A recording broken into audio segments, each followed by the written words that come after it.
কাঁঠালের বিচিগুলো অনেকদিন ধরে পড়েছিল, তাই ভাবলাম যে আজকে এগুলো ভালো করে ভেজে ভর্তা করব। আর এই কাঁঠালের বিচি ভাজতে গিয়ে আজকে আমার অবস্থা শেষ হয়ে গেছে। একটা করে পটাশ পটাশ করে ফুটে খালি গায়ে চলে আসতেছিল। আর এইদিকে ডিম আর কচু সেদ্ধ দিলাম, এগুলো হচ্ছে ভর্তা করব আর ডিম ভুনা করব। আজকের ব্লগটা সবাই পুরোপুরি দেখবেন। সবাইকে আসসালামু আলাইকুম। সবাই কেমন আছেন? আশা করছি সবাই ভালো আছেন। তো কাঁঠালের বিচিগুলো ভাজার পরে এখন এখানে শুকনো মরিচ আর রসুন ভেজে নিচ্ছি, আর এইদিকে সবকিছু রেডি করে নিলাম। ওটা বাচ্চা তারপর কচুগুলো ছিলে নিয়েছি, ভর্তা করব।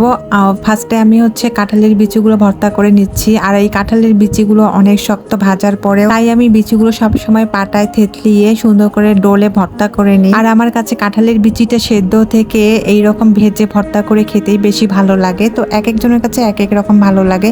আমি এইভাবে ডোলে তারপর হচ্ছে মরিচ, কাঁচা পেঁয়াজ, সরিষার তেল দিয়ে তারপরে মেখে তারপরে ভর্তাটা খাই। আর এই ভর্তাটা এইভাবে খেতে আমার বেশি ভালো লাগে। তো এই যে বাটা হয়ে গেছে, এখন শুকনা মরিচ রসুন দিয়ে দিলাম বেশি করে, তারপর কাঁচা পেঁয়াজ দিয়ে ভর্তাটা হচ্ছে মাখিয়ে নেব। এই যে ভালো করে ডলে নিচ্ছে। এই কাঁঠালের বিচি ভাজতে অনেক সময় লাগে, আর হচ্ছে ভাজার সময় সাবধানভাবে ভাজতে হয়। আজকে তো বিচি 3টা ফুটে আমার গায়ে চলে আসছিল। তো আমার ভর্তাটা করা হয়ে গেছে, এখন এই যে মেখে নিচ্ছি বেশি করে সরিষার তেল দিয়ে মেখে। বিচি ভর্তা শেষ, এখন চলে আসলাম কচু ভর্তা করতে।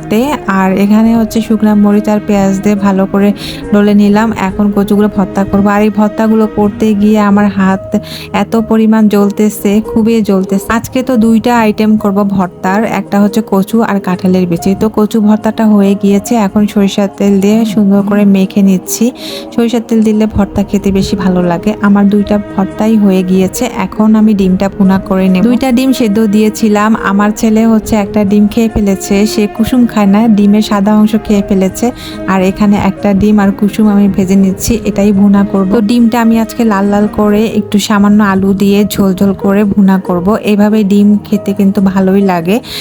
যখন কোনো কিছু থাকবে না তখন এইরকম ডিম ভুনা করে আমি খাই। ডিমের কালারটা দেখে কিন্তু বোঝা যাচ্ছে কতটা লোভনীয় হয়েছে তরকারিটা। তো এখন রান্না বান্না শেষ, এখন আমার ছেলেকে আগে খাইয়ে দিব। তো ওকে ডিম ভুনাটা দিয়ে ভাত খেয়ে দিব।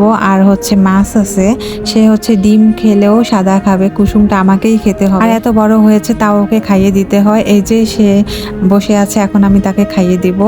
আর এইদিকে মাছ আছে, সে মাছ খুব কম পছন্দ করে, আর ডিম খেলেও ডিমের সাদা অংশ খাবে। এটাই হচ্ছে সমস্যা। কি আর করার, আমাকে 2টা কুসুম আজকে খেয়ে নিতে হবে। আর হচ্ছে এদিকে মাছ ভুনাও আছে, সে মাছ ভুনা দেখেও বলতেছে মাছ ভুনা খাবে না, সে ভাজা মাছ খাবে। আর ভাজা মাছ তার খুবই পছন্দ। একবার চালাকি করে ডিমের কুসুম দিয়ে ভাত দিয়েছি, কিন্তু সে ধরে ফেলেছে, পুরা ভাতটা ফেলে দিয়েছে। তাই এখন মাছটা নিলাম, যদি একটু তাকে খাওয়ানো যায় জোর করে। তো এখন মাছটা নিয়ে একটু খাইয়ে দেবো। সবার কাছে কেমন লাগলো আজকে ভিডিওটা অবশ্যই কমেন্টস করে জানাবেন। সবাই ভালো থাকবেন। আল্লাহ হাফেজ।